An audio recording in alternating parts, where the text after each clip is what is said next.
I'm Connor, and I'm currently taking a well-deserved break from studying to hang out with my friends. I go to college at the Georgia Institute of Tech, and I'm sure to be a top-notch architect one day soon. Now I just have one thing to deal with, then I can properly enjoy my night off. Oh, here she is. Connor, I can't do this anymore. I don't want to hurt you, but sorry. We should stop seeing each other. Well, every ending is a new beginning. Cheers.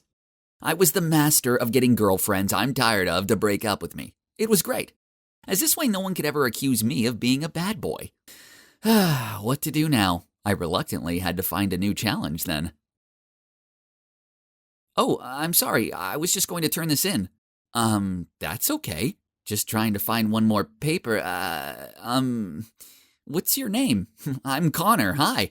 Her sparkling eyes, her shiny hair, her soft hands. But ugh, why was suddenly some nerd dragging me away from the hot girl and into a corner? Before I could ask him what was going on, he started waving a photo of this girl in my face. So it turns out this dude is called Patrick, and the girl in the photo is Paige, his girlfriend. Their parents are both influential sorts and organize their whole engagement. Sounds great, right? I mean, she's pretty cute. But no, he wanted me to find a way to make Paige break up with him. I've heard a lot about you. I need your help. I can't do this myself. Huh? Sure, I get it. A real man will never be the one to break up first. I might be able to help, but first, let's see what kind of person she is. The conversation started to become super serious. From the sound of it, this Paige girl was a genuine good-natured girl with a vulnerable side. So this needed to be handled with extra care, so that there wouldn't be any awkward family provocations from my clients.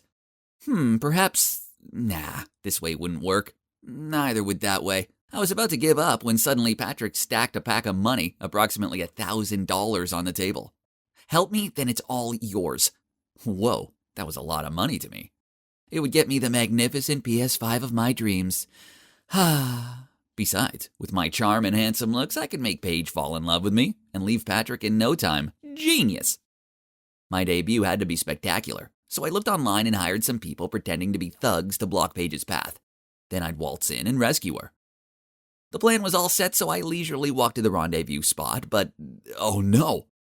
Who knew those guys were real thugs? They threatened us, asked us to hand over all our belongings, then forced us to go to some abandoned warehouse. Oh my God! The $1,000 was so not worth losing my life for. Yes, I was somewhat afraid, but my flirtatious instinct kicked in, and I turned to Paige and started talking to her. Oh man, she's super sweet.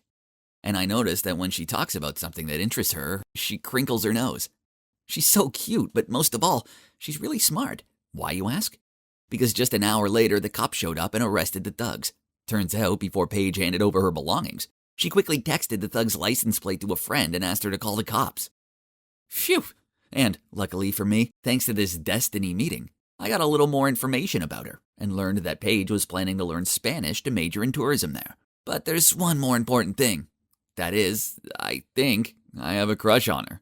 She's not like any other girl I've met before. I want to win her heart, truly, not just because of the plan. It will be the best of both worlds.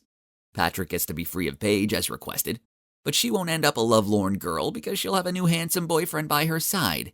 Yep, that'll be me. There was just one problem. In all the commotion of the day, I'd forgotten to ask Paige for her number. Oops. I had asked Patrick for it and then texted her, but sadly didn't receive a response. I needed to be smart about this, so I decided to pretend to be a Spanish tutor. Yeah, I can't speak Spanish, but with my charm, that's no big deal, right? I created a flashy profile and told Patrick to pretend to surf and accidentally find me. Then show Paige. And so, ding! Hola, yo soy Professor Connor. But wait, sheesh! If only I'd studied Spanish harder in high school, and now the extent of my Spanish were just a few words I'd picked up from binge-watching Money Heist. So I just copied down Spanish lessons off YouTube and taught these to Paige. I don't know if it's because of my teaching skills or my charisma, but Paige seemed to think I was legit. However, my flirting tricks weren't going so well. I knew she liked me. I mean, who wouldn't like me? Besides, she gave me these cute looks and laughed at my jokes. Our chemistry was undeniable. So when I reached over and placed my hand on top of hers, I felt sparks fly. But then she gave me this awkward look and moved her hand away. She liked me, right? So why was she acting like this? I never failed at flirting. Feeling frustrated, I was trudging my way up the street when, was that Patrick happily holding hands with a girl? I recognized the long hair. It was Paige. Ugh, Why can't she drop her lousy boyfriend already? And why won't she date me instead? I was about to leave, but the more I thought about it, the more resentful I became. So I bribed a little boy to run up to Paige and say, "Why aren't you with Connor, you cheater?" Mean, huh? But Patrick would be pleased, as he now had a legitimate excuse to break up with her anyway. But when the girl turned around, I realized that she wasn't Paige. The poor girl looked completely dumbfounded. Patrick started yelling at her and pulling on her arm so hard she almost fell over. Huh? Where's the nerd Patrick? And that wasn't cool at all. Then he raised his hand to hit her, but I zoomed in front of him. "Stop! No reason to hit a woman, bro!" Patrick immediately grabbed my collar. "You dare play tricks with my Becky, huh?" Seeing that, the shocked girl quickly ran away. No, I thought it was Paige, so I hired the boy just to give you an excuse to break up with her. Calm down, bro." Patrick reassessed the situation, then he cleared his throat and said, I was bored of Becky anyway, thanks."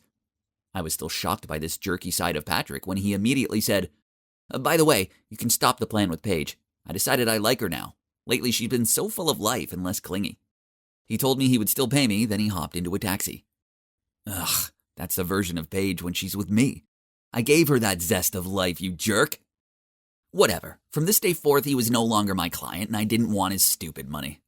It was time I told Paige what Patrick was really like, so I arranged to meet her in a cafe and told her everything.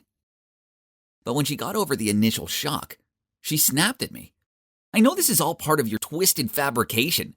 I mean, you lied about speaking Spanish, and now you're just making up stories to break Patrick and me up." Then she threw my textbook back at me and stormed off. Oh man, that Patrick is such a slimeball. But I couldn't blame her for believing him over me. I'd seen firsthand how much of a wolf in sheep's clothing he was. I tried to find proof to show Paige, but that jerk sure covered his tracks. His whole nerdy bookworm facade was flawless. And he was still this sluggish nerd, wobbly clutching the bus handle to go to school every day. Ugh, what a con man. Just you wait, Patrick. It's time the world saw your true face. With such determination, I continued to spy on him around town. Then one time, like every other day, I was on duty when a group stopped me, accompanied by Patrick pointing at me. "Here's our sandbag." Uh-oh, looks like I was busted. The whole group gathered around me, fists ready. Yeah, I was pretty terrified. There's no way I could fight off a group this size. I raised my fists and prepared for pain, but then someone shouted, "Stop!" It was Paige. Suddenly, Patrick immediately changed his attitude and ordered the group to leave. He told Paige that I stole his stuff and his friends were helping him get it back. What? The swine! Connor isn't a thief, I know it for sure. There must be some misunderstanding. Please don't accuse him like that. Patrick's face changed. He grabbed Paige's hand and pulled her away, saying, "We're getting engaged at the end of this month. Say no more." Okay, so I may have gate crashed their engagement party, but I did hide at the back while the speeches were going on. Then to my surprise, as Patrick was talking, they both spotted me. Then Paige turned to him and shook her head. It hurt to see her like this. Perhaps she changed her mind. "What do you mean? Is this because of Connor?" Paige kept quiet, while Patrick's parents were furious. "How dare you cheat on my son? Who do you think you are?" "Paige, why is this happening?" "Really, Paige? Say something." Feeling the pressure and injustice of it all, poor Paige looked distraught as she desperately tried to hold back her tears. I really couldn't stand seeing her like that, so I jumped out of the crowd to come to her defense. "Everyone calm down. Paige is the sweetest, most amazing girl, and she deserves better than this jerk. Don't listen to him. He's a thief and a fiancé stealer." I was done listening to this guy's slander. So I threw a punch straight at his smug face. Yeah, the engagement party had sure turned chaotic. I looked at the wreckage in front of me, the consequences that I had caused. Okay, so maybe coming here wasn't my best idea. Actually, this was all my fault for ever agreeing to help Patrick in the first place. Or I shouldn't have been a jerk in the first place. Feeling deflated, I arrived home and saw that I'd received a message from Paige. My heart thudded as I opened it. "Thank you for everything, and try to practice your Spanish, as it's even worse than mine. Goodbye." And that was the last text she sent me. After that, I spent a month trying to contact her, but received no reply. So finally, I plucked up my courage to go to Paige's house, and was told that she'd left for Spain earlier than scheduled. Perhaps the shock was so huge that Paige wanted to leave this place as soon as possible. It was all my fault. I was the biggest jerk in this story, and now I'd lost the girl. Alas, vengeance is bliss. So I walked inside, went straight to Patrick's table where he was wasted in the arms of a bunch of girls, took a picture, and sent it to his family. What is done by night appears by day, my friend. A few days later, I heard that after being exposed, Patrick's parents had confiscated all of his bank cards. Even his current girlfriend dumped him. Ha! So that sealed the final breakup deal for my special guest. And now guess where I'm at? Looking for the girl of my life, duh. And this time, I'm gonna make sure I don't screw it up. Really? You're from Korea? No way. You sound just like a native speaker. Richard jumped up in surprise as I told him I came from South Korea. Yeah, I'm 100% Korean, I answered him, giggling. I had spent hours every day practicing my English. Guess it has paid off. But that was 6 years ago already. I'm Jenny, by the way, and I'm Korean. At the time I was 21, I joined an online English speaking club where I first met Richard, who never in a million years did I think I'd fall in love with. But that's exactly what happened. Ever since that very first class, we started talking every day, and the sparks between us were undeniable. He always mentioned how he wished I could be in the Czech Republic with him, and I found myself daydreaming about our future wedding. Okay, so I was getting ahead of myself, but he was just so amazing. After a month of talking nonstop, I realized I was probably going to fail college if I didn't start setting my priorities straight. But all I could think about was him. And whenever we weren't chatting, I was stalking him on social media. And every time I saw him tagged with another girl, I got so jealous. This couldn't be healthy. I mean, I hadn't even met him in real life, but still, we continued to fall for each other. And he even introduced me to his two best friends, Anastasia and Pavel, via video chat. But not as blossoming as my love life, I was failing miserably at college. I'd always been the one who laughed at my lovesick friends, and now I was no better than them. This wasn't right. Something had to change. So even though it was killing me inside to do this, one night before sitting down on my desk to work on my assignment, I just picked up my phone and blocked his WhatsApp, deactivated my Facebook, and all without letting him know. Yep, I full-on ghosted him. It was such a hard decision, because that night, instead of getting anything done for the assignment, I found myself lying in bed with a tear-soaked pillow. It hurt so much, but I had to think about my future. My parents would kill me if I didn't get a good job. I couldn't let them down. Anyway, Pavel messaged me a few days later saying Richard had gone totally crazy, and he'd never seen him this upset before. He barely ate anything and would drink all day. He's not much different from a zombie now. But I stayed unfazed. Bet he'd be okay, though. He was young and handsome, and girls were always after him. He'd get over me soon. And I'd get over him, right? If only it were that easy. I missed him every single day. Even though we'd been thousands of miles apart, he somehow always made me feel so safe, like he was right there next to me. What had I done? I'd ruined everything. Ugh. Instead of wasting time overthinking, it'd be better to put all my energy into my studies for now, right? And it worked. When graduation came around, I was the top student in my class and even got accepted on an exchange program in Australia. Without even thinking, I texted Richard to tell him the good news. I apologized for disappearing on him and said it had messed with my mind because I hadn't expected to fall for him so hard. I had just needed some time to finish my studies, but now I was ready to reconnect again. Well, he'd seen my messages, but there was no reply. It felt like someone had punched me in the heart. Hours later, he finally replied and said, "Sorry, Jenny, I'll get in touch soon. Now isn't the best time." I couldn't believe the words I was reading. I could actually hear the sound of my heart shattering, but it served me right. I was the one who'd gotten rid of him. He deserved better. But still, I stalked him every day online, and then I realized the only way to solve this would be to fly to the Czech Republic and find him. First, though, I had my exchange program in Australia. I bought a new phone and got a new number for the trip to leave my old one in Korea for my uncle who was always complaining about his outdated phone. Those 3 months in Australia were awesome, and I got my mind off things for a little. I was ready to start fresh when I got back from the trip, until my uncle told me that someone had texted me on my old phone, but because he didn't know English, he didn't know if it was for me or not. I immediately checked it, and there was a message from Richard that said, "Jenny, I'm so sorry for my last message. I miss you so much. Your smile, your eyes, your voice. I hope you can give me another chance. Love, Richard." OMG! Months had passed since he'd sent it, and the worst part of all is that my uncle had read the message, and so it said seen. This was a disaster. Okay, but I had to focus on the positive. He missed me.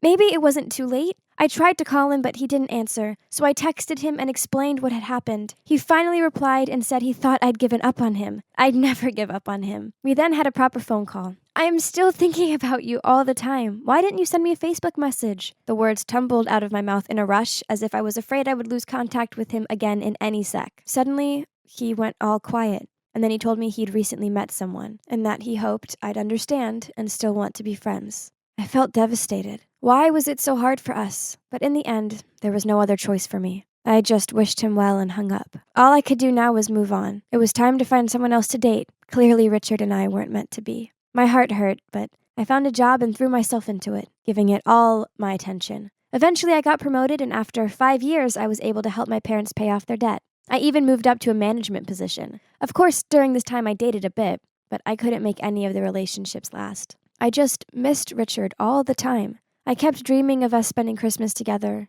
It was so frustrating. I mean, it had been 5 years, and we hadn't spoken at all. Why couldn't I just get over him? I occasionally went on his Facebook page, but all I could see was his profile pic that remained the same for years. I'd unfriended Anastasia and Pavel, too, so I couldn't stalk them either. For all I knew, he could be someone's husband now. Maybe even a dad. And yet, still, I never gave up hope that maybe we'd meet in real life, our paths would cross, and we'd finally get to be together.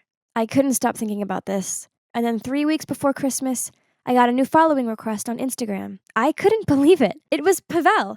And he was now married to Anastasia. This made me so happy. And he told me they were going on their honeymoon to Korea and hoped to see me. OMG, this was so exciting. I desperately wanted to ask him about Richard, but I was terrified to hear that he had kids or something. Anastasia messaged me too and asked how I was doing. I told her I was still single because I worked all the time. Hey, there was no way I could tell her it was because I was still obsessed with Richard. Anyway, the week flew by, and finally I was at the airport awaiting to meet Pavel and Anastasia in real life. They both looked so sweet, and I gave them the biggest hugs. After hugging them, I noticed someone standing behind them. OMG. Was that Richard? What was he doing there? I was so stunned I couldn't move. It was really him. Pavel broke the silence by saying, "We brought Richard along for you, Jenny. Feel free to hit him, bite him, kick him, or whatever you want to do if you think he deserves it." Out of complete shock, I just burst into tears. It had been 6 long years of total silence, and now here he was, looking at me. I asked myself, could I hug him? But I didn't even get a chance to answer my thought because he ran towards me and picked me up in his arms, squeezing me tightly. Then he whispered in my ear, "I'm so sorry, Jenny. Please don't cry. I'm here. I won't leave you. I promise." Could I trust him, though? I was still in shock as I drove them to their hotel, and then again later when I drove to take them out for some Korean food. I was nervous about hanging out with them all, but we seriously had the best night eating, drinking, and laughing. The next day, Pavel and Anastasia would start their honeymoon. So maybe then Richard and I would have some time alone together to talk about whatever was left between us. After dropping them back at their hotel, I was driving away when suddenly I saw Richard running back towards me. He said he wanted to tell me something, so I pulled over and we sat down on a bench to talk. I listened as he told me that over the past 6 years he tried to date other girls, but it never worked out because I was always in the back of his mind. He said he'd spend most of his time working so he could save up to visit me or buy me a ticket so I could come and visit him. It had taken him longer than he'd hoped because his parents had got divorced and he'd been looking after his mom who was super depressed. A few months later, she was diagnosed with cancer, and so he'd had to work even harder to help her pay for treatment. After 3 long years of fighting, she sadly passed away. And ever since then, he'd been feeling so lonely and sad. One day, he asked Pavel to contact me somehow, and when he found out I was still single, he was over the moon and decided it was finally time to come to Korea and see me. He said seeing me in real life had made him fall even more in love with me, which he hadn't thought was even possible. Then he hugged me tight and I couldn't stop crying. We spent Christmas together, just like I always dreamt of. And well, the rest is history. Here I am now, packing my bags to fly to the Czech Republic to see Richard. I can't wait to meet his family. And you'll never believe it, but we're even planning our wedding. The big question is, where do we live?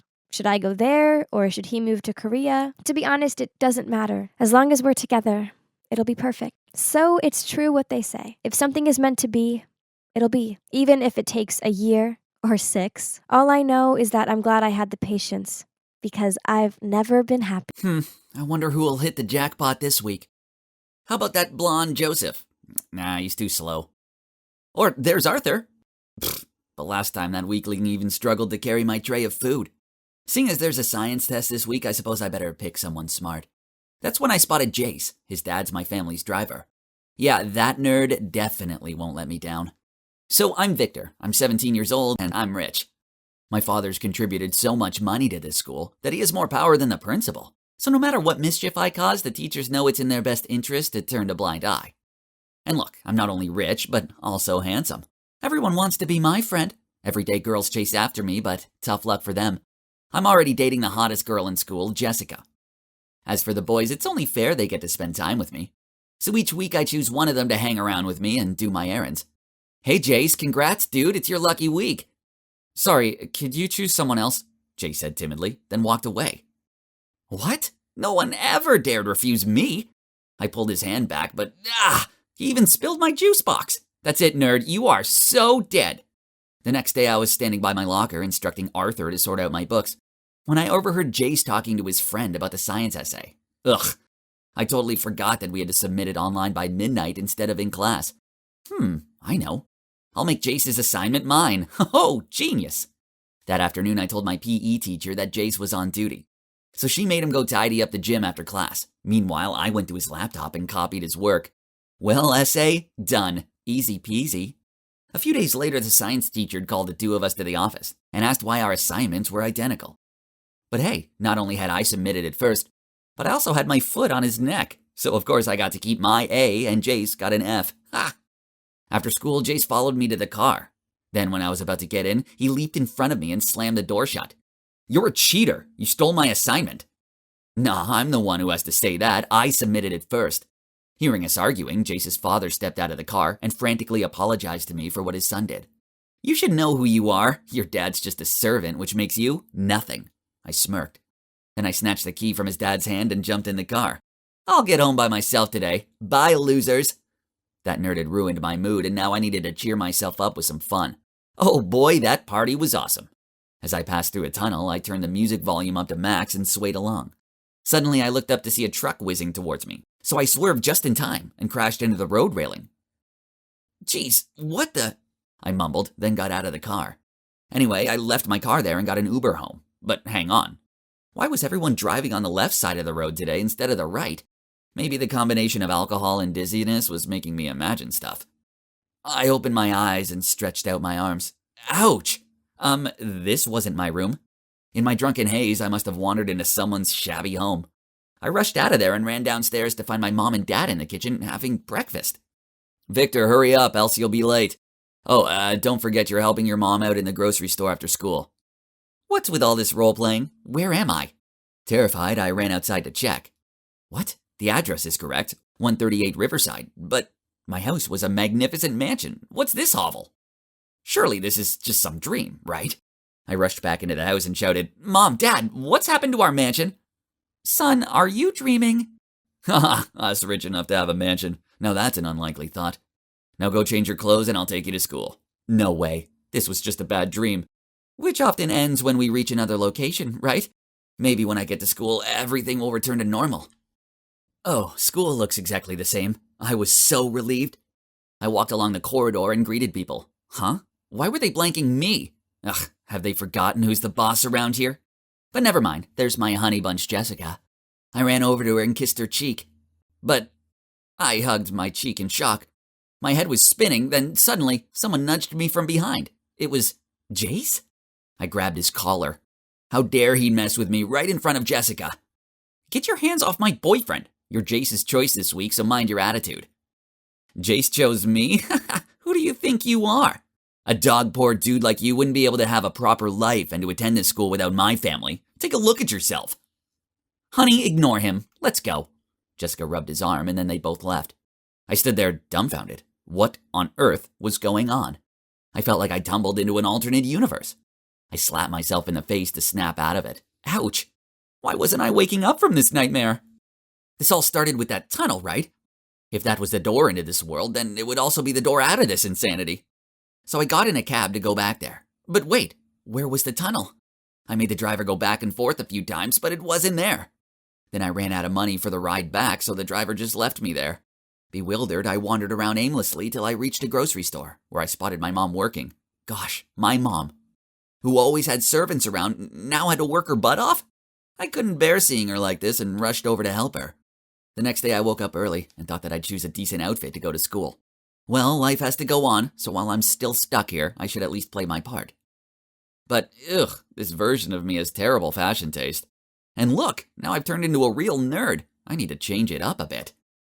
When I arrived at school and opened my locker, there was a list of orders from Jace. What? Clean all of the dirt off his sneakers? This was nonsense. So I threw the piece of paper into the trash. Then out of nowhere, Arthur quickly picked it up and whispered into my ear, "Dude, I suggest you do as Jace says." Why? He's ridiculous. To keep the peace. No one actually likes him. We're only nice to him because we don't want any trouble. And seeing Jace approaching, Arthur hurried away. Over the next few days, I saw it firsthand. People sucked up to Jace, but then behind his back, they were mean about him. He walked around like he ruled the school. He even got one kid expelled just because they reported him when he cheated on an exam. Such a spoiled brat. Also, Jessica was such a gold digger. One time I caught her flirting with one of those basketball guys. I even overheard her say, "If Jace wasn't a rich kid, I wouldn't look at him twice. He's just an ATM to me." Hang on, if Jess thought that about Jace, then did she think the same way about me when we were dating? So all this time, Jace never had a real friend, just like me before. Honestly, he was detestable, but pitiable at the same time. After that, I noticed that Jess kept on giving me these flirty looks. I didn't want any trouble, so I ignored her. Then one time when I was in the hallway, she stormed over to me and yelled, "Why are you avoiding me? No one ever rejects me." I was trying to stay away from her. Then, from nowhere, Jace appeared throwing a tantrum. "What's this about?" I didn't have a chance to explain as Jess immediately rushed over to Jace. "Honey, he keeps approaching me. He won't leave me alone." "It's not like that. She's using you." I looked at him in panic. "Parking lot, 3:30 p.m. You'll pay for messing with my girlfriend." Then the two walked away, hands in hands. So after school, I nervously went to the parking lot. He threw the car key at me and sneered, "Drive. You better do as I say or else I'll make sure you're expelled." It didn't look like I had much of a choice. So I decided to go with him to find out what that maggot would do. He made me drive him home. Simple enough. But then as soon as I opened the door, my dad appeared, and in a pleading voice said to Jace, "Please, sir, don't have my son expelled." "Dad, what are you doing?" "Apologize to him at once, no matter what the reason is." Dad looked at me with steady eyes. Jace sneered at my dad and said, "How about you take the blame so he won't get expelled?" Then he threw a bunch of money at my dad's face. "You're fired." I shouted at him, "You can't treat people awfully just because you have money." "Victor, stop. You're wrong." "Please, I saved you from the accident, so please forgive my son." Then Dad pulled one trouser leg to reveal his artificial leg.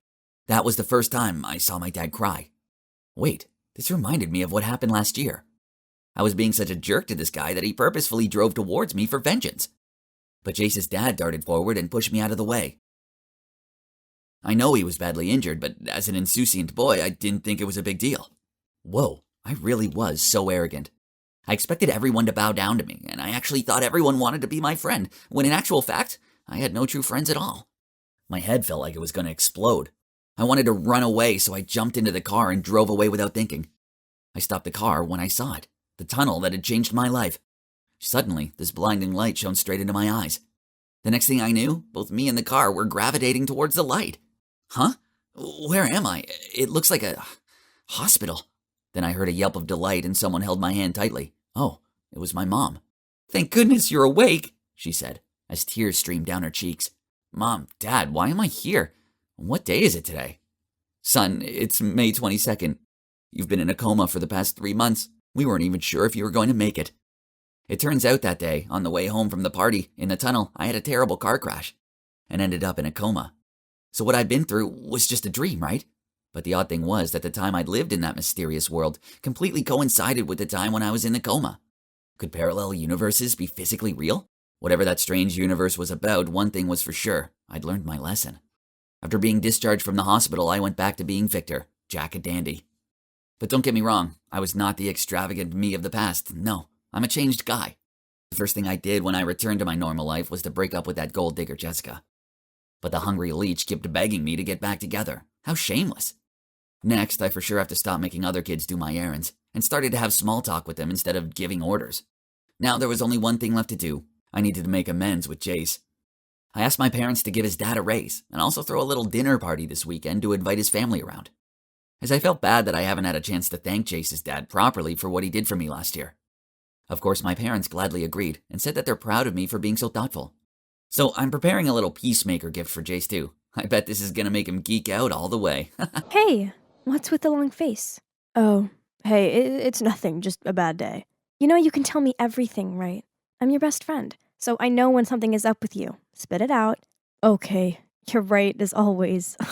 I think you should hang on to something, because this is shocking news. Oh my God, who is that? He looks so gorgeous. Sue, are you even listening? Huh? What did you just say? I turned to him, but he mumbled out typical, then walked away. Jeez, what's his problem? Oh, that was Lucas earlier, my best friend since kindergarten. Don't mind him, he's always like this. But whatever, let's get back to this handsome guy. So it turns out his name is Alex, and he's new here. I knew it, because such a pretty boy like him would never go unnoticed by me. The next morning, I couldn't wait to walk to school with Lucas. I had some amazing news to tell him. It happened to me the night before, during my shift at the diner. Lucas, you won't believe who was in the diner yesterday. Robert Downey Jr.? What? No, it was Alex, the new student. Gosh, Lucas, you've got to help me get his attention. You're on the baseball team together, right? Huh? Do you like that guy? Seriously? Duh. I mean, look at him. He's like Timothée Chalamet's twin brother. So will you help me? Please? Ugh, fine. I did hear him say he likes girls on roller skates. I have an idea. The next time he comes to the diner, serve him on skates. It's a sure way to impress him. Oh, yes, that's a great idea. I hugged Lucas to thank him. So the next time Alex came into the diner, I took out my roller skates and was ready to serve him his spaghetti. I'm kinda a novice on skates, so I slowly slid over to him. So far so good, until I didn't see that somebody had spilled their milkshake all over the floor. And yes, of course, I slipped. Oh no! I quickly covered my head to avoid the spaghetti plate, but, The plate had fallen on the floor, but where was the spaghetti? I looked around. Oh, snap! I found it! It landed on Alex's head! It was so humiliating, but worse still, as hard as I tried, I couldn't get back on my feet. Ugh, stupid skates! I repeatedly apologized to him. At first, Alex looked totally shocked. Then, perhaps because of my pathetic look, he couldn't hold it in anymore and burst out laughing. Well, at least you dared to slide on them. I, on the other hand, am not a big fan of those. What? What did he mean by that? Ugh, Lucas! The next day, I went looking for Lucas to confront him. He was easy to find, as he was in his favorite place to browse in town, the sneaker store. Why did you tell me Alex likes roller skates? Because he definitely doesn't. Maybe I misheard him. Oh, wait, he likes girls in superhero costumes. That's right. What? That sounds ridiculous. Forget it, I'm not listening to you anymore. Go give your advice to some other poor girl, not me. What's up with Lucas? Why would he give me such bad advice? It's like he wanted me to fail. But why? Oh my goodness. Was he, maybe, into me? Nah, nonsense. Still, I had a feeling about it. So I decided to avoid Lucas as much as possible. I came up with loads of excuses not to hang out with him, such as Mom was driving me to school, and I was skipping lunch because I was on a diet. Ugh, it was so exhausting. I mean, have you ever tried sneakily eating your lunch in class so you don't pass out from hunger? However, this was necessary, as we both needed some space. It's the only way to keep our friendship safe. But then one day, Lucas messaged me. Can we talk after school? I have something important to tell you. Oh no. Was he going to confess his feelings? But if he did it, our friendship would be ruined. I couldn't let that happen, so I didn't meet him. Instead, I ran straight home. He called me a bunch of times, but I ignored them all. I ghosted him, to be exact. Jeez, I wasn't proud, but I had to save our friendship from stupid Cupid. But then the next time I saw him, he only gave me a hurt look, then purposely walked off in the other direction. Oh no. Now it was basically like a cold war between us. We might not have been hanging out with each other, but I was still keeping an eye on Lucas. I'd been watching him for a couple of days, and it looked like he was having a tough time. He must have figured out my rejection, so now he was miserable. Oh, dear Lucas, I didn't want this to happen, but I can't risk losing our friendship.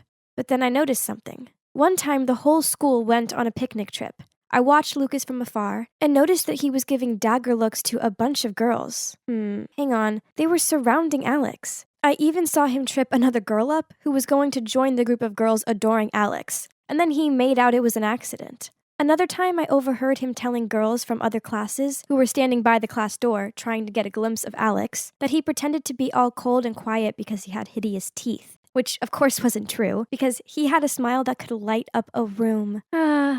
Looks like it wasn't just me. Lucas didn't want any other girls going near Alex. Did he hate Alex that much? Or he likes Alex?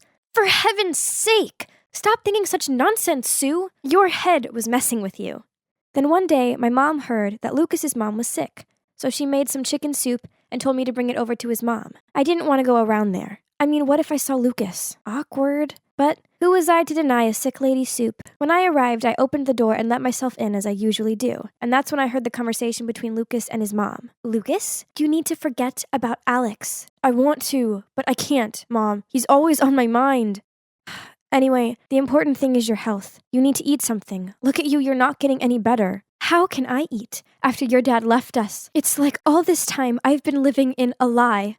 I'm so sorry. Wait a moment. My Sherlock Holmes intuition was kicking in. Now everything makes sense. Why Lucas was sad for a couple of days, why I hadn't seen his dad for a while, and why his mom was suddenly sick. It's because Lucas was gay. His father probably didn't take it so well, so he left, which was really devastating for Lucas's mom. But I'm his best friend. Why didn't he tell me? Man, he hid it really well. But not only that, he also tried to sabotage me when he knew I had a crush on Alex. Well, it turns out we weren't best friends like I thought. But no, I couldn't just ignore this. I needed to talk to Lucas to clear things up. The next day, Lucas had baseball practice, so I went to find him at the field, but he wasn't there. I asked some of his teammates, but nobody knew where he was. Where could he have gone? And that's when I saw Lucas. With Alex. Behind the bleachers. Well.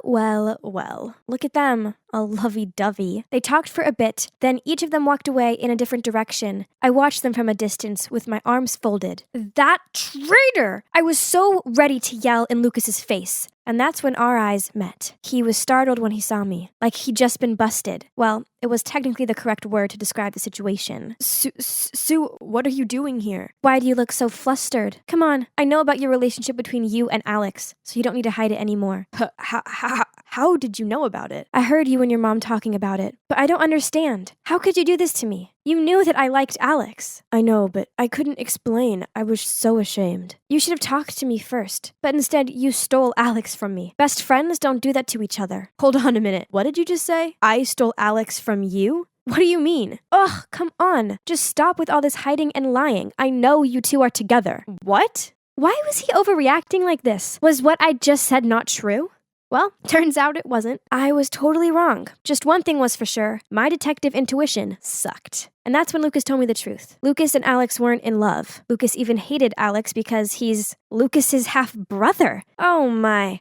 It's like I got lost in a telenovela or something. When my mom was pregnant with me, my dad got drunk and made a big mistake with a colleague of his. She fell pregnant with Alex, but my dad didn't know about it. Then, a month ago, Alex's mom was diagnosed with a serious illness. She didn't want him to end up alone if she couldn't make it. So she showed up in Dad's life again and messed everything up. Oh my God. So that's why Lucas's mom all of a sudden got so skinny and sick. And Lucas's dad didn't leave them. No, it's because his mom kicked his dad out of the house. I wanted to tell you in the canteen the other day, but you were too starry-eyed over Alex to listen. This made me mad, so I tried everything to prevent you from getting close to him. My family's broken because of him. So I don't want my best friend to fall for someone like that. Ugh, it turns out I'm a really bad friend. My best friend had problems at home, and I didn't even know it. No, because I was busy daydreaming about a guy I barely knew. I apologized to Lucas, and promised that I would pay more attention to him, and then we hugged. On the plus side, at least none of my crazy theories were true. So it turns out it was all just one big misunderstanding. The Cold War between us ended, and our friendship remains as amazing as ever. I also managed to convince Lucas and Alex to give each other a chance. After all, they're half-brothers, and what happened between their parents wasn't their fault.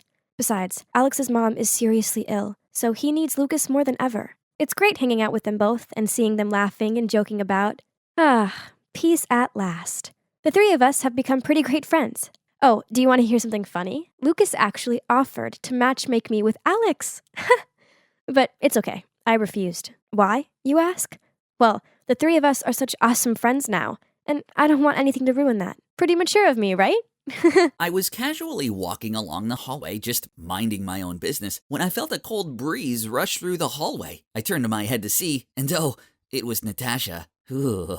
I didn't mean to look her in the eye, but I did. Oh no, was she going to hit me? Panicked, I quickly glared down at my feet. My heart was thudding with fear, and inside my head, I repeated, "Please don't hurt me, please don't hurt me." But to my relief, she walked past me. Phew! Hi, I'm Marcus, and you might be wondering why I'm so afraid of that girl, right? Well, there's a reason why her nickname is Silent but Deadly. She's the tallest girl in the school, intimidating, and she never utters a word. The school was full of rumors about her, such as how the last kid who messed with her ended up in intensive care. Nobody, and I mean nobody, should ever look her in the eye, not unless they want to end up unconscious. I definitely just had a lucky escape. Thankfully, not all the girls in my school were as terrifying as Natasha. Nope. Instead, there was this really cute girl named Naomi. She's beautiful, sweet, and gentle. Only, she's also super popular and is dating Nicholas, the captain of the basketball team. So I just kept my feelings to myself and carried on with my life. But wait, where's my notebook? I guess I left it back in the science lab. So I rushed in there and, oh no, Nicholas was there and he was reading my notebook. I quickly grabbed it off of him, but it was too late. He'd already taken pictures of the song lyrics I wrote about my feelings for Naomi. Blast it! So let me get this straight. A nerd like you dares to daydream about Naomi? But we have a problem here. She's my girlfriend. Don't you know that? Wait, it's not like that. I'll stay away from her, I promise. Nicholas gave me this unnerving look. Ugh, no good thing could ever come from a look like that. I braced myself for what he was about to do next. You have to do everything I say, else I'm gonna ruin your life. Huh? Was he being serious? Judging by his devious smirk, yup, he was 100% being serious. I want you to ask Natasha out. Make sure you do it in front of the whole class. What? Natasha? That scary girl? How could I? If you say no, the entire school will know about this. Then he waved his phone in front of me. Ugh, that vile Nicholas. But I couldn't risk my song being sent to everyone. So it looked like I had no choice. So the following day, I walked over to Natasha's desk and asked her, Natasha, will you be my girlfriend? The whole class was silent. Then they burst out laughing. She glared at me. Ugh, this wasn't good. I winced, preparing for the death punch. But instead, she led me out into a corner of the hallway. Then she gave me this weak smile, followed by a nod. Oh my God, did she just agree to be my girlfriend? This is crazy. It was completely beyond my expectations. But, whew, at least I was still alive, right? And that's how I ended up dating the scariest girl in school. She never spoke to me, not even a word. So I just helped her with her studies and carried her stuff around. We also exchanged numbers, but we only chatted through messages. Then one day when I was on my way to have lunch with Natasha, Nicholas strolled over to me and told me I had to take her to the cinema to catch this awful-looking rom-com, which didn't seem like her thing at all. But what other choice did I have? Nicholas' words were orders. So I asked her over lunch, and to my surprise, Natasha smiled, then gave me a big thumbs up as agreement. When I went to pick up Natasha, she was already waiting for me on her porch. She walked over with a notepad. Curious, I asked her why she had it, and she wrote, I won't be able to text you during the movie, so this will have to do. Yup. Natasha has always been different from everyone else, so I didn't ask anymore. During the film, I noticed Natasha was crying, so when it was over and we stopped for lunch, I teased her. I saw you crying during the movie. She slammed her notepad on the table after she wrote, I was not crying. I just laughed and took her home. Maybe she wasn't as scary as the rumors made her out to be. To be honest, she was also quite cute. The more time I spent with Natasha, the more I started to warm to her. There was something I liked about her, even though we had only communicated through sticky notes. I was desperate to hear her voice, so I hatched a plan. When we were in the library on a study date, I picked up an old book and blew the dust in her face. She almost sneezed. But before she did, she placed her hand over her mouth and raced into the girls' bathroom. Then she returned wearing a mask. After that, I tried to make her laugh. I quickly took 2 pencils from the table and stuffed them into my nose, and started making ugly faces. But Natasha just glared at me and handed me a note. If you continue to do these ridiculous things, there will be payback. No way was I giving up. So the next day, when I saw her by her locker, I rushed over to her and began imitating the voices of the minions. I thought it would definitely work this time, but no, instead she punched me in the arm. Ouch! Yep, I now learned that the rumor about her inhuman strength was not an exaggeration. So I just gave up and our relationship continued.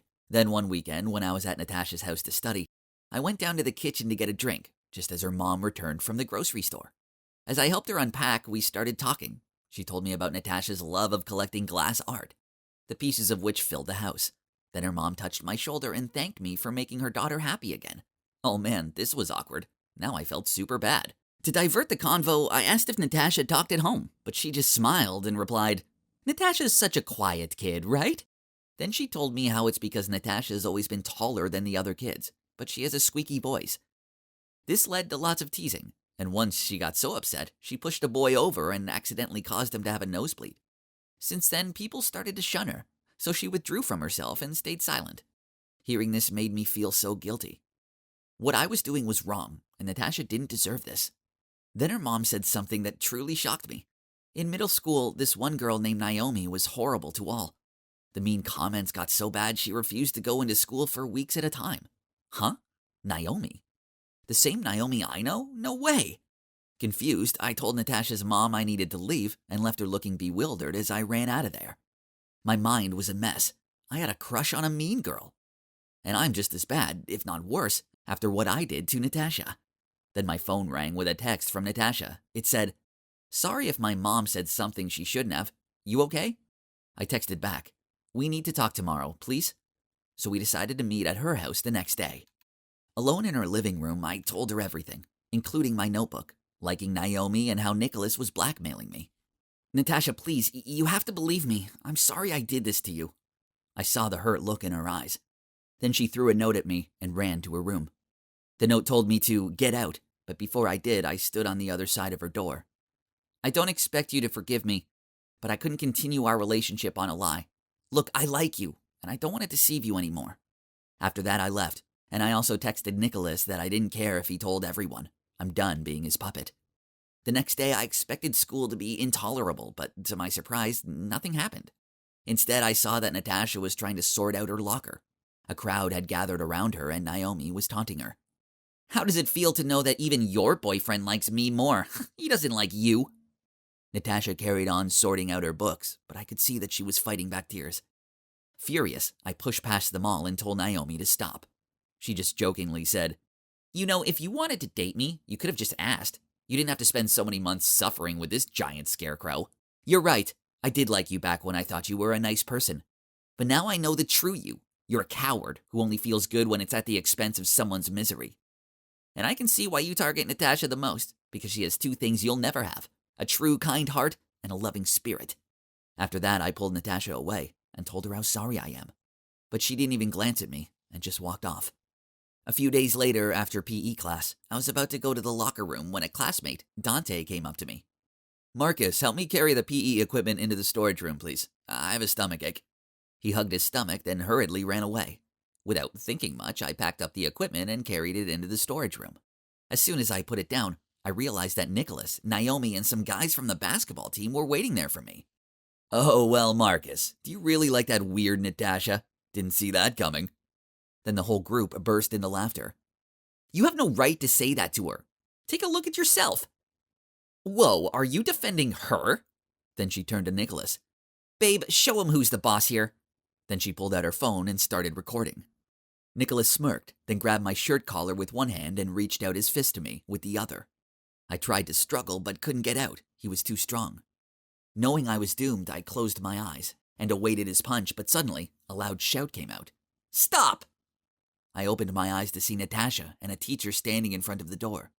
Turns out she overheard Dante bragging to some kid about Nicholas's plan. So she came to my rescue. I looked at her gratefully, but she turned away to avoid my gaze. Meanwhile, Nicholas hastily released my collar and lied to the teacher that we were just chatting. But of course, he didn't believe him and summoned them all to the supervisor's room. After that incident, Nicholas, Naomi, and the rest of the basketball team were suspended from school for 2 weeks. They deserved it. But who cares? I have more important things on my mind, such as winning back Natasha. I knew that her birthday was coming up, and I remembered how she loved glass art. So I bought her a glass art figure of Cinderella's glass slippers with a ticket to senior prom and a card saying, "Thank you and happy birthday. I know what you did doesn't mean you forgive me, but I want to be your real boyfriend. So I left you a ticket for senior prom. If you come and dance with me, then I know you'll give me another chance. If not, then I know that it's over. But remember, you are a special person and deserve the best." The night of prom came, and I was stuck there all alone, feeling like a fool. This sucked, but after what I did, it was what I deserved. I didn't want to stick around here without her. So I was about to leave, but then my classmate tapped my shoulder and gestured for me to turn around. OMG. It was Natasha in the most beautiful crimson red dress. She walked over to me and then reached out her hand to ask me to dance. And of course, I accepted. As the song came to an end, she leaned in and whispered to me, "Thank you, my hero." I can safely say that was the happiest night of my life, as it led to me having the best girlfriend ever. Oh, also her voice is actually really cute, although she does get annoyed with me when I tell her that. I was taking an interesting-looking book from the bookshelf when suddenly I saw a face peering back at me. Wait a minute. Oh God, not him! I quickly hid my face behind a book, but too late. He'd already seen me. Duh, what was I thinking? Now I looked even more pathetic. You must be wondering why I was desperately avoiding this dude. Well, this wasn't just any dude. It was my ex-boyfriend, Owen. Talk about a day ruined. Oh, hi, Owen. I didn't see you there.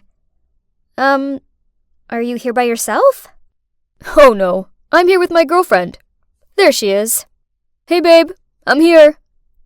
I turned around and, geez, my day just went from bad to catastrophic. How on earth did they end up together? Yep, I knew that girl. She's Mila, my stepsister. Oh, let me tell you about her. Actually, before we became stepsisters, Mila and I went to the same high school together, but we weren't close or anything. But out of the blue, my mom and Mila's dad somehow got together and soon got married. I tried being friendly towards her, but no matter what I did, she remained cold and unpleasant towards me. She even forbid me from telling anyone at school that we were family. And she started to compete with me for team tryouts, in tests, everything. Then one day, after a few months of living together, she informed our parents that she was moving in with her mom and switching schools. Why, you ask? Well, 'cause she couldn't stand living with me anymore. I'm not gonna lie, hearing her say that hurt like crazy. All I'd been was nice to her. But fine, if that's what she wanted to do, then whatever. And like I said, that guy over there is my ex, Owen. We used to date when I was a sophomore and he was a senior. But then he dumped me for the most ridiculous reason ever. Well, back then, I was on a strict diet.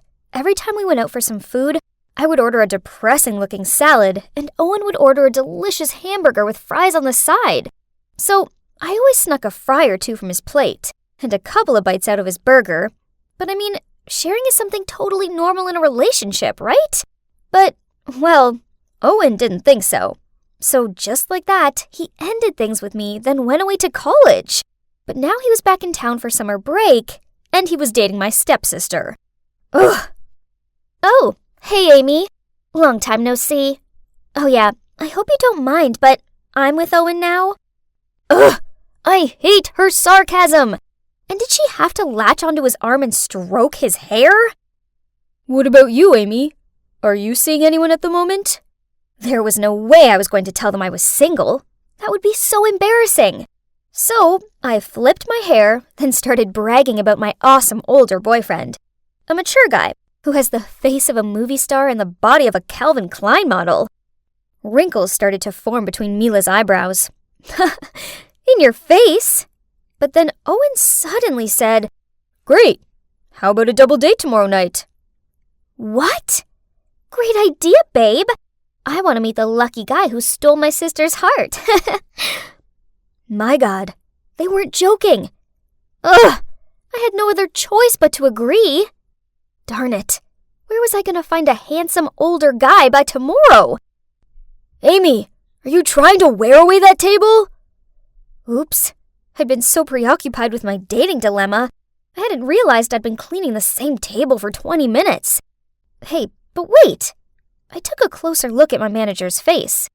Jake is handsome, older than me, and he's single. My God, I'd found my fake boyfriend. Now I just needed to persuade him. But he's way too serious to help with this stupid situation. I did know he was on the search for his perfect girlfriend, as I'd overheard him complaining about the disastrous dates he's been on. Cue my perfect plan. After we closed the coffee shop, I volunteered to clean up so I had an excuse to stay late with Jake. Hey Jake, my boyfriend Owen has an intelligent, gorgeous-looking sister who I want to introduce you to. At first he wasn't interested, so I showed him Mila's prettiest picture. Holy moly, that's his sister? Jeez, why so surprised? Mila is not that beautiful. Whatever, at least I had his attention. I asked him if he wanted to go on a double date, and he immediately agreed. Yes, jackpot! So my plan worked. But the only issue was that my fake boyfriend thinks he was on a date with Mila, and that I was with Owen, when in reality they were actually both together. But no worries, I could pull this off. Right? So for our double date, we all went bowling.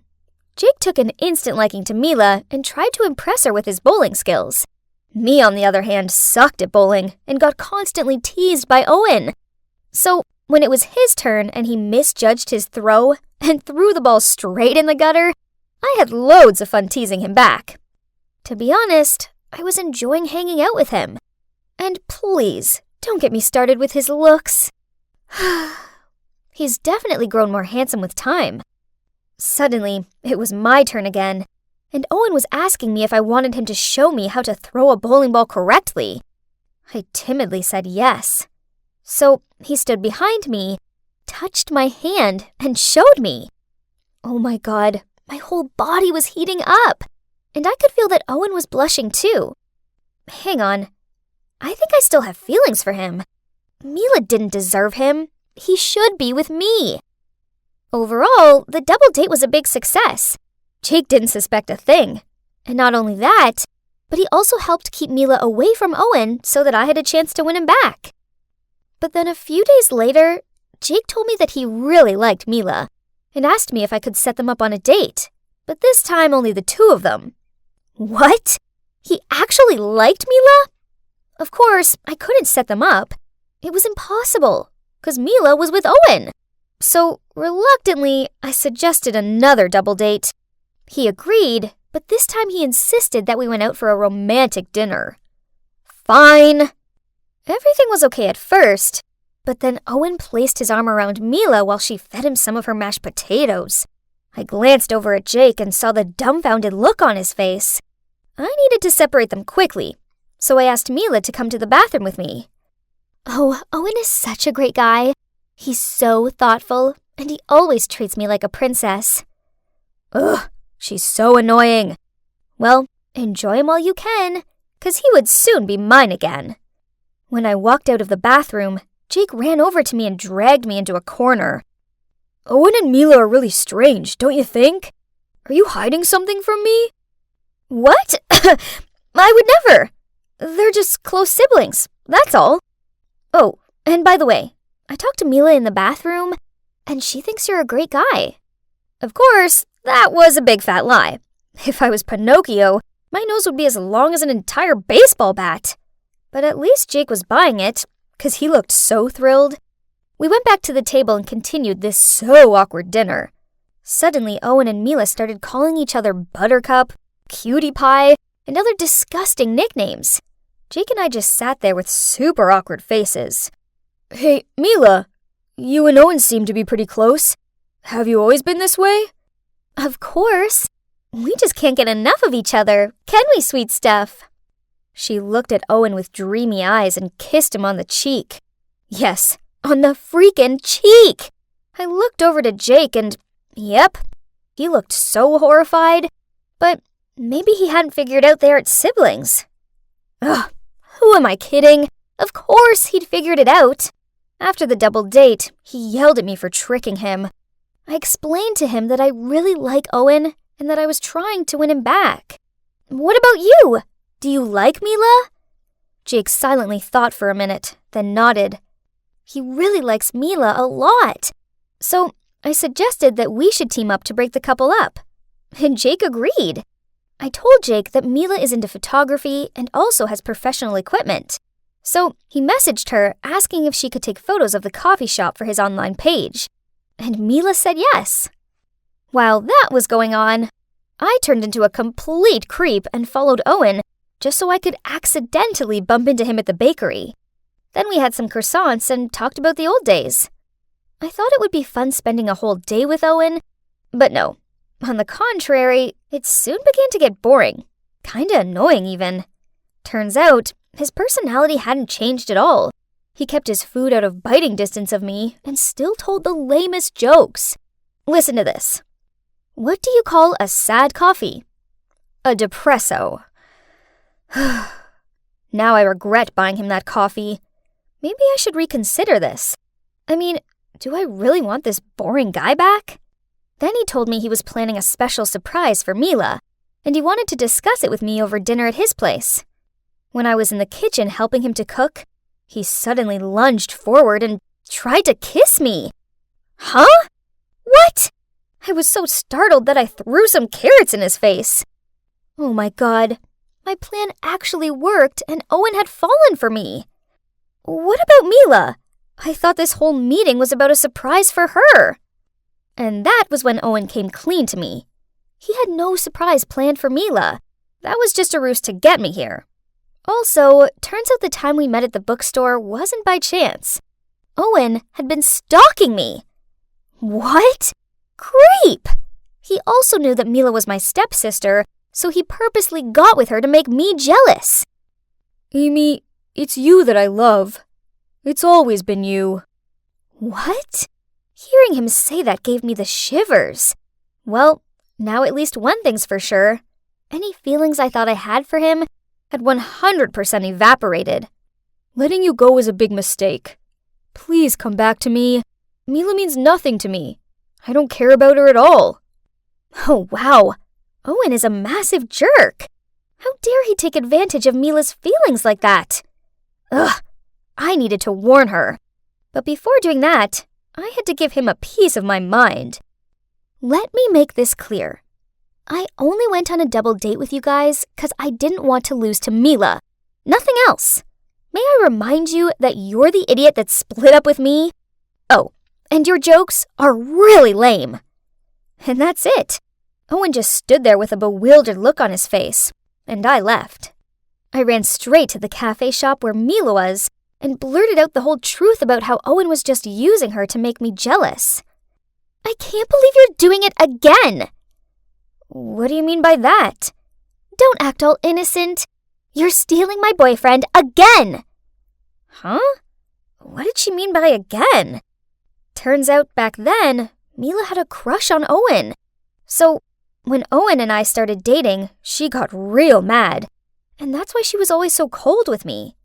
I didn't know. I swear. If I knew that, I would never have dated him. Ugh, just stop. I know you can't stand losing to me. Just leave me alone. I don't want anything to do with you.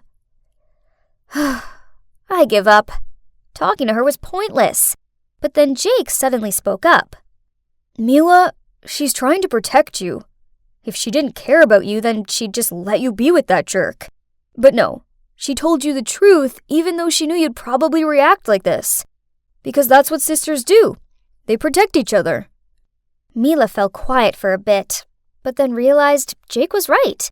So we sat together and had a long, serious talk. There were laughter, tears, and copious amounts of hot chocolates, but in the end, we finally seemed to understand each other. So that was it. After all the drama, Mila and I put aside our feud and made up. At first, Mila was kinda sad about what Owen did to her. Luckily, Jake kept her company, and she soon opened up to him, and their relationship developed. And now they're dating. Yahoo! About me, I may still be single, but I'm okay with that. The main thing is that after all these years of hating and competing, Mila and I made up. I don't have a boyfriend, but I have something better. I have my sister back. Come on, just let us see it for once. Not like it's that good. Ugh, what do these jocks know about art anyway? I quickly stooped down to pick up my precious drawings, and that's when I heard a voice. Oh, do you like anime too? Is this a series Under the Moonlight? OMG, don't tell me you're Otis Eye. Yeah. Is it really you? I'm Tia. I'm a massive fan of yours. Oh my god, I can't believe I'm meeting you in real life. So, the nerdy guy is me, James, and the cute girl is Tia. This is our first conversation together, the one where she found out I'm Otazai, which is my pen name. Soon after that, Tia became my girlfriend. It was good dating a girl who shared the same interests as me. We could just watch anime together all the time. Just like that, we were immersed in the movie Amagi Brilliant Park. Suddenly, Tia turned to me and asked, James, the school Halloween party's next week, and I have no idea what to go as. Hey, why don't you try dressing up as Latifah Florenza? Tia gave me a skeptical look. No way can an ordinary girl like me pull off dressing up as such a beautiful anime girl. I smiled. Of course you can, don't worry, I'll help you. So we started planning our costumes. I was going to dress up as Gojo and Tia as Latifah Florenza. Exciting, right? We went online to watch tons of anime dream girl makeup tutorial videos and joined cosplay groups to get our costumes. Buying costumes was the easy part. But the anime girl makeup technique was a pretty hard job to do.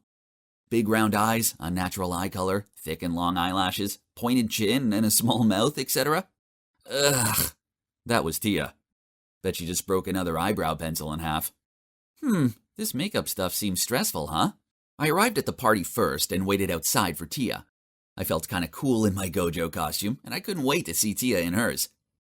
OMG, is that Tia? She looked even more beautiful than the goddess in the story. I couldn't stop complimenting her kawaii. As we walked inside, everyone was gawping at Tia. I took her hand and I led her into the center. And of course, Tia and I could clearly hear some of them saying, Who's this? Tia? James's girlfriend? And, is that Tia? I can't believe that girl used to sit next to me in class. This was definitely a proud boyfriend moment, especially when she was voted best dressed of the night. Some hot girls dressed as sexy animals even rolled their eyes at her before they walked off in a huff. While Tia jumped up and down in happiness. I'm so happy for my girl. Then on Monday morning, I was walking to class, expecting to meet Tia in the hallway as usual. Only this flamboyant girl with completely pink hair and wearing a Japanese manga schoolgirl outfit was standing in front of Tia's locker. Huh? What? I cleared my throat and said jokingly, Hi, babe. I love your new hair and, your outfit. Really? I'm glad you do. I've decided I'm going to be an anime girl from now on. What? So she was gonna look like this all the time? I mean, I like her anime look, but surely it was best saved for a special occasion. While I was standing there unsure of what to say or do, I realized that a crowd had gathered around us. Well, around Tia. The one girl almost knocked me over as she ran over to Tia and asked for a picture with her. Well, I always thought I was the one around here who liked anime. Anyway, seeing Tia happily taking pictures with her admirers was pretty cool. Who wouldn't love having a pretty and famous girlfriend, right? After that, Tia became an internet sensation, and other kids from school seemed jealous that a girl like her was dating a dude like me. These two guys from class even had Tia's picture on their lock screen. Creepy, I know, but that just proved how desperate they were, right? But have you tried going out in public with an anime girl? Well, it takes about 10 times longer than normal to do anything. All these fangirls and some fanboys, appeared out of nowhere and started taking Tia for a chat and pics. She loved it and made a heart hand symbol to them while I stood there like the invisible man. To be honest, I gradually realized that having an anime girlfriend was really irritating. Why, you ask? Just be calm, I'll tell you. That morning I had an early math test, so I couldn't be late. But I also had to pick up Tia, and she's nowhere to be seen, so I texted her. Hurry up, please, my test starts soon. A few minutes later, she huffed away over to me and moaned out, Ugh! Thanks a lot. Now I don't have contact lenses in. Don't you know how important eyes are to an anime girl? So 0.04 inches of your eye is more important than my test? Seriously, I'm on the verge of failing math class and she's still in a mood with me about her eyes. Then at lunchtime, I noticed that there was something on Tia's lips, so I reached out my hand to wipe it away. Wait, what are you doing? You're ruining my makeup. I woke up at 6 a.m. to do this. Babe, you got mustard on your lips. She glared at me, then took out her compact mirror and slowly blotted the stain. So, as you can see, I couldn't even touch her, so of course, she would never allow me to kiss her or something. But honestly, I don't want that makeup to smear all over my face or my lips to turn to coral or purple either. Oh, not to mention how Tia became obsessed with her reflection. It got so bad we could no longer maintain eye contact or hold a proper conversation without her checking herself out every 5 seconds. For my birthday, I took Tia to this cool-looking Japanese restaurant in the city. But it was a full house that night, and we had no choice but to sit by a reflective glass window. Ugh. So, you guessed it right. The entire meal was spent with her checking for her angles in the window and constantly flipping her hair parting or delicately repositioning her fingers to frame her face. I got so irritated that I asked her if I was interrupting something between the both of them, to which she replied that she just wanted to check if her eyes matched her hair color. I was speechless. This was my birthday meal, but she cared more about her own reflection than actually talking to me. At the time, I was really tired of this anime version of Tia. I just wanted to go back to the way it was before, when we watched movies, studied Japanese, and planned to travel to Japan to see the cherry blossoms together. Then an idea popped into my head. Tia, you want to go camping with me this weekend? Where will we go? Paradise Campground, provided you don't wear makeup. Huh? Why? Don't you like my makeup? Don't you think I look pretty like this? Babe, you're always the prettiest, but I mean, what if I want to kiss you? Tia shyly giggled and agreed. Oh yeah, so we're gonna have a weekend together by the woods, and I get to see the same old Tia again. Everything sounded like a good idea, right? But that morning when I arrived to pick her up, she appeared in her full anime look again. Huh? Why are you in makeup? This is an amazing photo opportunity. I need new photos to post on my Instagram. Okay, this really ruined my mood, but instead of arguing, I drove Tia to the campsite. Then you know what? Turns out that weekend was literally just a photo shoot for her. She wanted pictures of everything. It was really too much. We couldn't walk 100 feet without her stopping to ask me to take more pictures of her posing by a tree, a tent, and on one occasion even someone's lost sneaker. Ugh. Then at night, she only wanted to play on her phone, as she had a lot of editing to do. It seemed like everything we did was only for a photo op. This drove me crazy, so I ended up shouting at her. All you care about is your stupid fans and not me. You're no fun anymore. Then I turned onto my side and sulked like that until I eventually fell asleep. I just wanted my fun, carefree girlfriend back, not this obsessive anime character she'd turned herself into. When I got home, we didn't talk to each other for the next few days. I kept myself busy by drawing doujinshi, watching anime, and learning Japanese. Aw man, these things were way more fun when I did them with Tia. Then one day at school, when I was walking toward my locker, I overheard some crying girl saying some boy had rejected her. And her friends were consoling her, telling her that they would teach her how to put on makeup and give her a makeover so the next boy she liked wouldn't reject her. This got me thinking. Tia used to be so negative about herself until she started dressing like an anime girl. Only then she became so confident and vibrant. Maybe I had been a little bit insensitive about her feelings. I needed to go find her. As I showed up at Tia's house, I saw her standing by the door with some good-looking boy. I can't believe it! Furious, I threw the flowers on the ground and turned to leave. James, don't go! Just wait for me! I kept on walking, but then stopped as I heard the boy say, That loser doesn't deserve a hot anime girl like you, Tia. You like anime girls? Then go find yourself one in anime stories. I'm Tia, and I'm not just some character for you to look at. James, I'm sorry. Don't be mad at me anymore. I only tried to be an anime girl just because I know you like them. I let out a long sigh and looked at her. The truth is, I wasn't mad with her anymore, but I tried to keep a straight face as she continued. James, don't give me the silent treatment. I'm miserable without you, and I don't care when other people say I'm pretty. I only care about what you think. Then she burst out crying. I couldn't pretend I didn't care anymore. I wiped away her tears and cupped her face in my hands to look closely at the girl I love.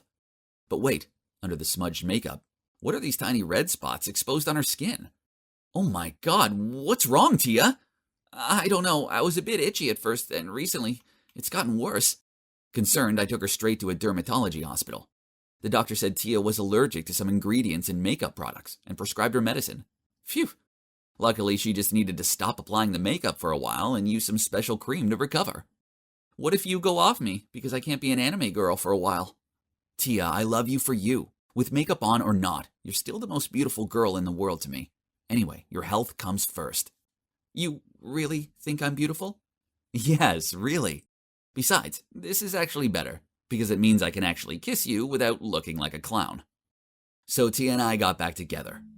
Tia finally realized that I love her for her, and I care about her health and inner beauty, not just her appearance. Now she doesn't wear makeup like an anime girl anymore. Well, unless it's for a party or a cosplay event. On a daily basis, she only has light makeup on. Regardless of this, she always looks perfect to me anyway. As for me, I'm working on a new doujinshi series called I Don't Need Attention, I Just Want Your Heart, which is inspired by Tia, and she's my muse, which she's super excited about. and the series will be published soon. It was just a normal day, a day like any other, and I was jamming to my favorite song as I walked home when suddenly, "May I have your autograph, please? Oh, you're even more handsome in real life. Marry me!" OMG, how annoying. Don't they have anything better to do? So I took a deep breath and then blurted out, "Oh, I'm starving. This weather really got me craving for some tacos. If only." Predictably, without letting me finish the sentence, they rushed off, and 5 minutes later, the girls returned with enough tacos to feed me for the whole week. I grabbed one, chewed on it with my mouth open, then wiped my mouth, and burped so loud, they gave me disgusted looks and quickly left. And indeed, my Twitter feed that evening, and it didn't disappoint. I saw lots of posts from fans saying I was rude, greedy, and ungrateful. These dumb fans should stop fantasizing about their idols, really. Okay, enough internet for today. Now, I have to review the script for tomorrow's performance. I'm passionate about magic and participate in all the big-name shows in this city and beyond. Every day involves vigorous research into new tricks. Clearly, it's paid off. Hi, I'm Ashton, and my latest magic show was hugely successful. But alas, this isn't me. This is me. And that guy's Jasper, my identical twin brother. And that cute girl is Miranda. She's our schoolmate, but also our assistant. She's the real wind of change to our shows, as well as being the most adorable girl I've ever seen. But I've never had the courage to tell her that. We did a great job today, especially you, Ashton. The script was incredible, and the audience adored it.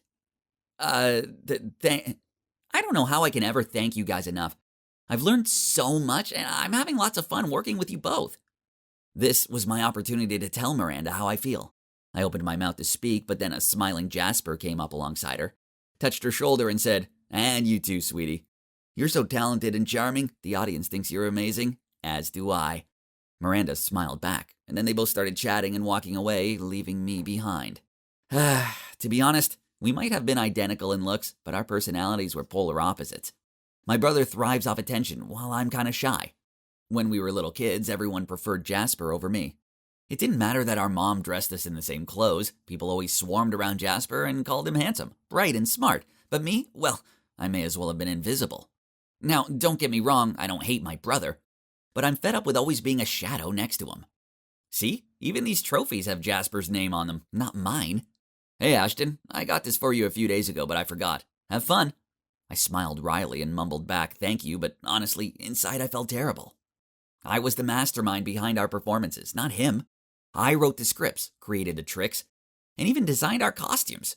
But why did he get all the glory out of it, and even became an internet sensation while no one took me seriously? Oh, I forgot to tell you. The fans yesterday were Jasper's, not mine. I'm always being mistaken for him. So yesterday I decided to have some fun and play a small trick on him. It was funny because Jasper was completely bewildered about where this scandal had come from. Ha! Again, Jasper's fans thought my account was his private one, so they bombarded me with messages full of tasteless nonsense.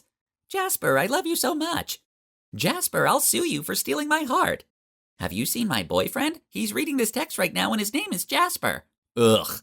I was about to turn off the phone and go back to bed when suddenly I spotted Jasper commenting on Miranda's new post, and they just kept replying back and forth. Ugh, these fangirls already made me feel so sick. They see a charming-ish, good-looking guy, and they act like a magpie who spotted a shiny thing. And now even Miranda seems to be smitten with him. Okay, fine. I'll show you how manly or handsome and flashy Jasper is. No, your eyes aren't deceiving you. It's still me. But I'm wearing my bro's clothes and have styled my hair just like his. Now, let's have some fun. First off, our Jasper needs some makeup. Now let's look the part. As planned, it wasn't long before people started recognizing me and started videoing.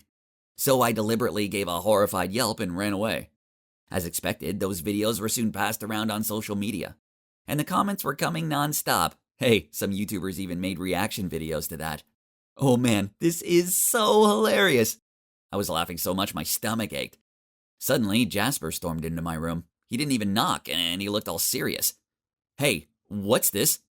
Our class was gonna have a costume party, remember? And I decided to go disguised as a girl. "Okay, but why wear my clothes and style your hair like mine?" Chill out, bro. I must have grabbed yours by accident. We used to wear the same things all the time when we were younger anyway. Don't be so touchy. As for the hair, I was just trying something new. He gave me a suspicious look, sighed, then he left. The next day, I thought the whole school would be bad-mouthing Jasper about the videos. But to the contrary. The fangirls even considered it cute and inspiring as he's breaking gender norms. I'm speechless. Whatever. Their reactions didn't matter. The only important thing was what my muse Miranda thought about all this. Nice dress, can I borrow it sometime? Oh, that was the preparation for the upcoming costume party, lol.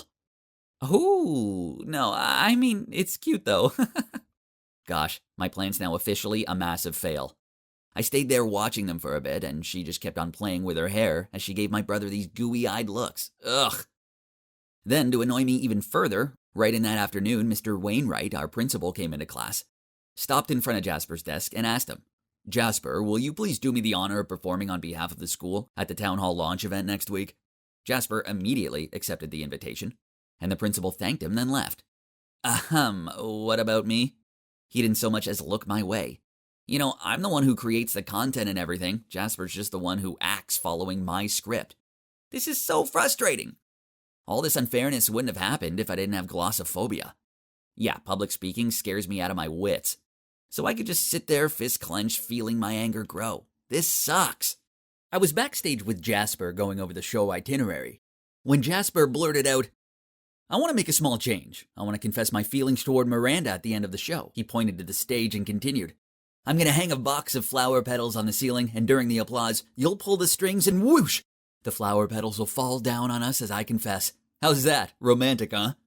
I was dumbfounded, but still managed to utter, yeah, that sounds good. But my heart was suffocated. There's no way I can let that happen. So I came up with a plan. Since I was the one who's in charge of the props, that day I secretly replaced the box of flower petals at the end of the rope with a bucket of dirty water instead. Didn't that sound much more fun? Then before the show, I pulled Miranda aside and told her, Jasper has a surprise plan for you. You're gonna love it. Once she received this gift, there's no way she'd ever want to see Jasper again. Ha! I couldn't wait. After the show ended and the crowd applauded, I waited for the signal wink from Jasper. Then I pulled the strings and watched on. Oh no! Technical error! The rope holding the bucket had jammed, and now the whole bucket was falling. Jasper dived forward and knocked Miranda out of the way. The bucket whacked him in the head. He collapsed, and stinky, muddy water went everywhere. The whole venue was in an uproar. Oh my God, what on earth did I just do? Ah! I held my head and shouted. But wait, why was it so dark?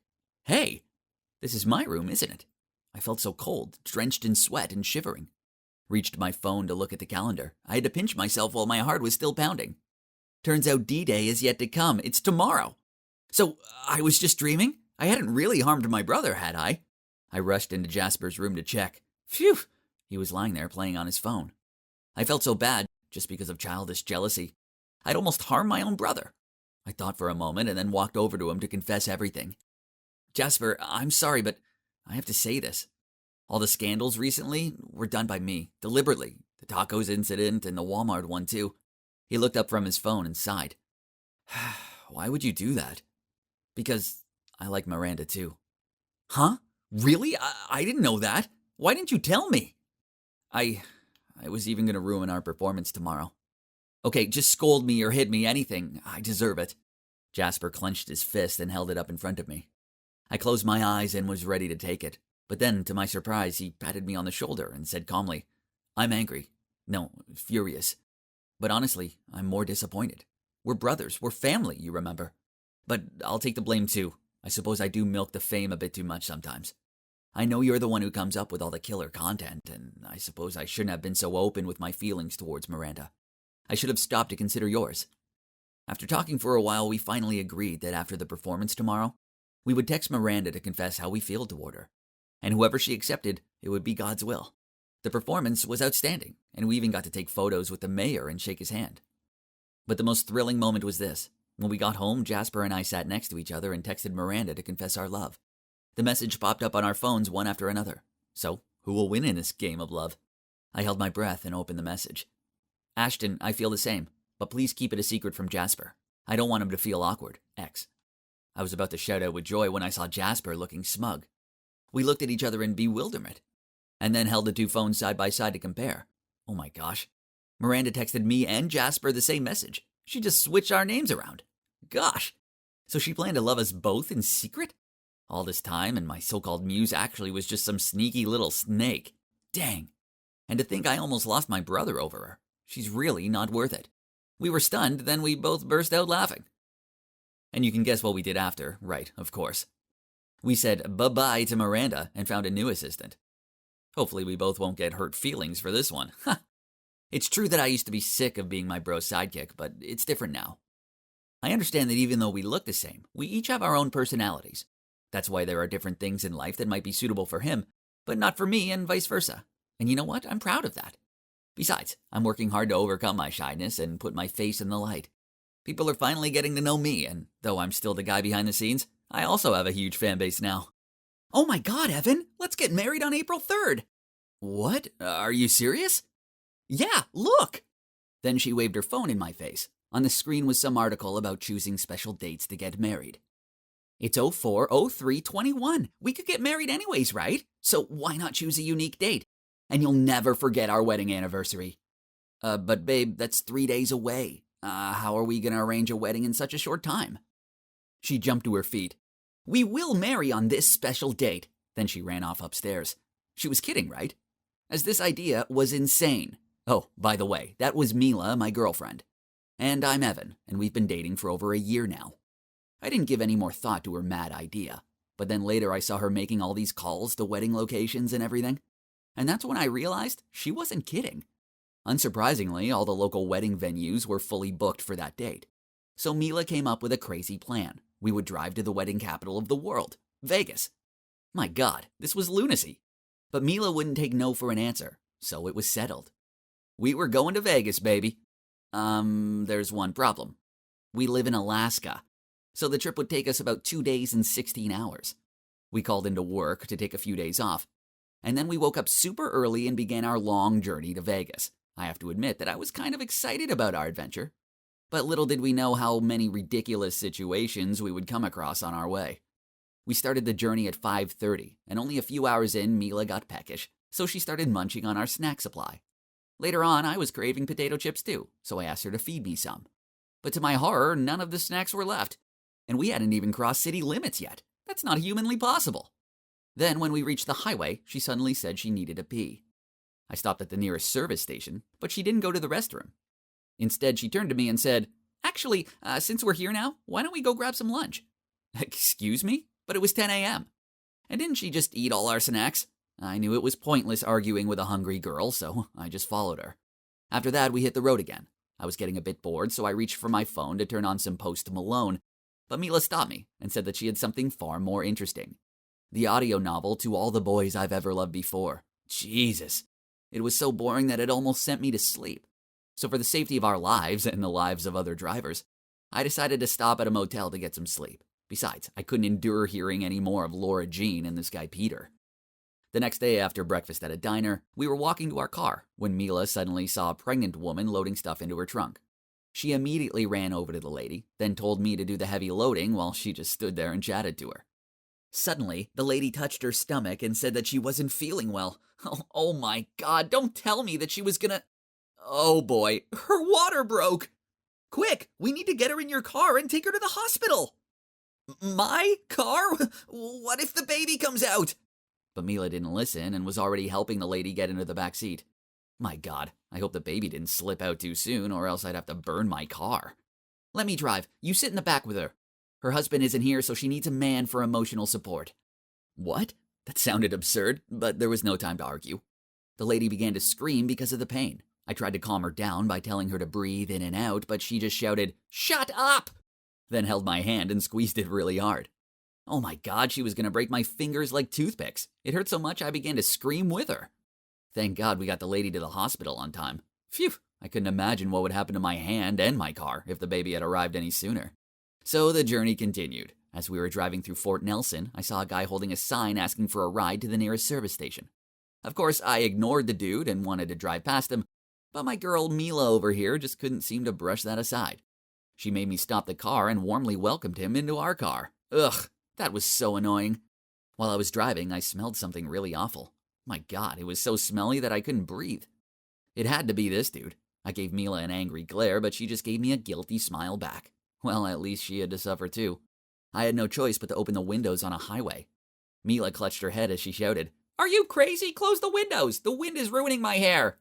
Oh my God, was her hair more important than her nose? Thank God, after 30 minutes, we reached a service station and the guy got out of my car. I went to the restroom to freshen myself up, and when I came back, Mila was nowhere to be found. I was about to call her, but oh man, I left my phone in the car and she had the keys. After 45 minutes of searching, I gave up and went back to the car to find her sitting there, her arms folded as she glared at me. Where have you been? You do realize we have a tight schedule to keep. What? Was she serious? Then I suddenly heard someone coughing in the back. I turned around and to my horror saw a little boy sitting there. Why was there a kid in my car? Mila explained that his school bus had left without him and we needed to take him to his camping location. Not again, Mila. Why does she have to be that sweet little angel who couldn't help but have to help everybody? But my God, now there was not the time to be Charlie's Angels and rescue that little kid. I told her, but she immediately accused me of being heartless, cruel, and everything. Jesus. That's the third person I'd given a free ride to today. As I was driving to the camping location, the kid suddenly felt nauseous. I shouted at him to hold it as we were on the highway, and it was impossible to stop. But he started to make vomit sounds. Mila freaked out, so she grabbed something and let the kid throw up in there. After I found a place to stop, I turned around and saw that Mila threw all my stuff out and used my precious Nike duffel bag as a vomit bag. That's it. I'd had enough. So I shouted at the kid, "Get out of my car!" He got so scared that he ran out and started crying really loudly. That wasn't cool. He's just a scared little kid. How would you like it if your school bus left you behind? Okay, maybe I was a bit harsh on the kid. You can't blame me. It'd been a long couple of days and that was my favorite bag, but still, I went outside to comfort the kid. Hey, please don't cry. I'm really sorry for earlier. I didn't mean to shout at you. I'm just really tired from all that driving. The kid stopped crying, but still looked very scared of me. So I said, hey, if you give me a smile, I promise to buy you some candy later. He immediately smiled and hugged me. Oh great, I was sure Mila didn't wipe his mouth clean after all that throwing up, as I got some vomit stains on my shirt. But hey, the hug kind of felt nice. We dropped the kid off and his teachers were very grateful. But because of everything we'd been through today, there was no way we could rest in a motel and make it on time to Vegas. So the only option was to drive through the night, so Mila took the wheel so I could catch some Z's. A honking sound startled me and I sat up and saw that we were going at a snail's pace. Mila, what's wrong? You're driving slower than my granny! I think we're lost. What? Why didn't she wake me up? Then, oh no, we suddenly heard a cop siren. And guess why we were pulled over? Yup, for driving too slowly in a 60-mile-an-hour zone. My God, I was freaking out. But Mila turned to me and said, just keep quiet and I'll do the talking. She opened the window and began to speak in a weird way. Hi, officer, did I do something wrong? Can I see your license, please? Oh yeah, absolutely. Here you go, officer good-looking. It's Goodlin. Oh, sorry, my mistake. Please don't look at my picture. I was having a bad hair day when I took it. Oh dear God, was she actually flirting with the cop? He looked at her license with a frown on his face. Oh no, we'd end up being locked up. Well, Miss Forrester, I think you look great in this picture. I'll let you off with a warning this time, but please be more careful.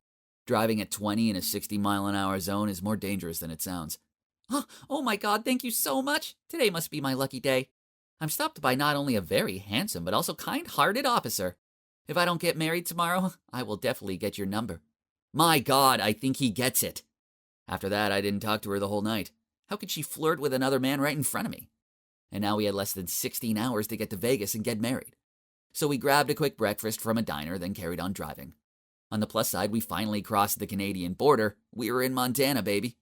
Then Mila turned to me and grumbled out, FYI, you forgot to close the window again? Anything could have crawled inside while we were at that diner. Ugh, was she serious? I didn't have the time nor the patience for this, so I just nodded to let it go. We sat in silence, but suddenly I heard squeaking. No way was that Mila. Oh my God, something must be in my car. I pulled over and looked in the back seat to see a skunk jumped out right at me.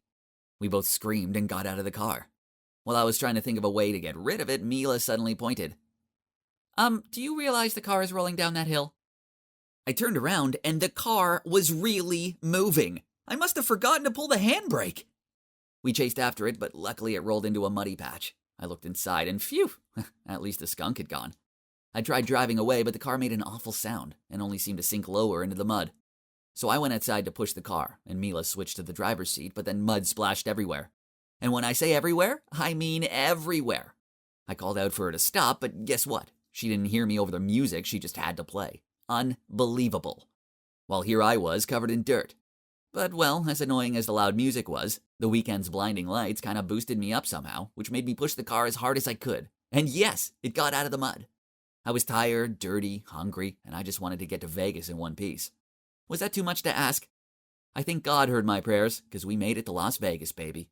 And it was 11:30 p.m. I had about 10 minutes to shower and change, but Mila insisted that we go straight into the chapel. My God, Mila.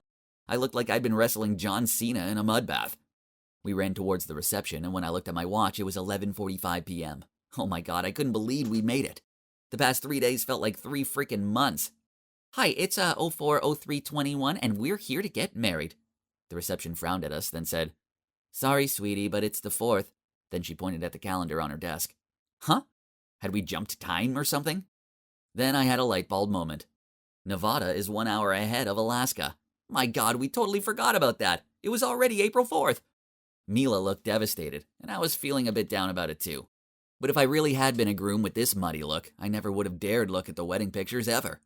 Moreover, after everything we've been through on this trip, I think it's best we get to know each other a bit more before we get married. I'm already happy with what we're having right now, so no need to rush, right?